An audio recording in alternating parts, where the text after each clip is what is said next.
अमृत सरोवर खननर भूमि पूजन उत्सव चांदबाली ब्लॉक घंटेश्वर तोटापड़े बाबा रघुनाथ जीउ बा बड़ आखड़ा मठरे अमृत सरोवर खनन उत्सव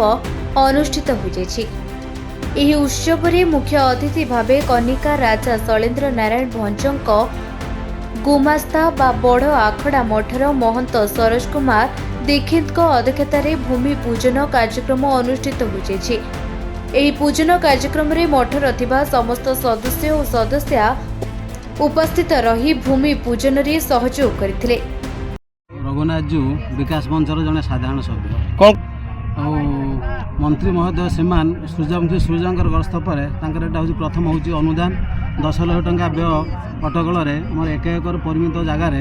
अमृत सरोवर हूँ प्रथम पर्यायर हूँ खनन कर तार जो परिवेशर अनुजाई पार्क इत्यादि आमर सब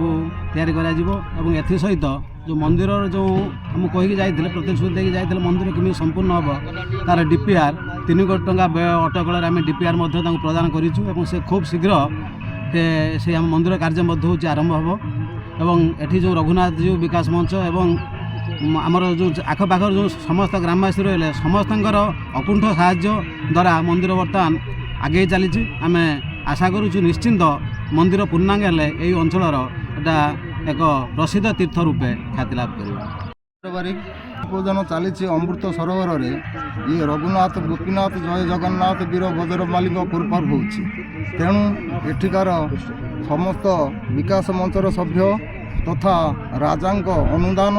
तथा ये जो आमर विषय अच्छा सहयोग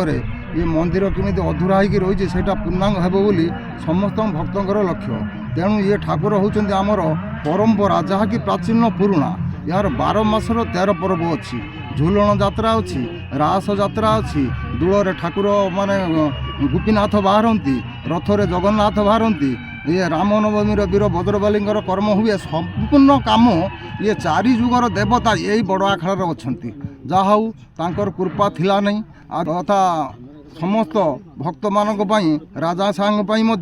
बहुत समस्त उपकार होउची जाओ मंदिर केमी पूर्णांग हो समस्त आम अनुरोध करुँ मन भितर कौन ग्लानि न रखी आसी समस्त आनंदित होई विकास मंच गाँवर लोक रजा आमर जो मुख्य मार्गदर्शक अच्छा सरदीप्ति तथा मंत्री समस्त को अगस्ती भाई समस्त को आम अनुरोध करुँ मन भितर किसी नक किमिति मंदिर टे पूर्णांग हेब ये हूँ मूल प्रथम आम बड़ आखड़ा मंदिर विकास मंच कमिटी तरफ निवेदन करुँ। चांदबाली निशिकांत बेहेरा रिपोर्ट निरपेक्ष न्यूज।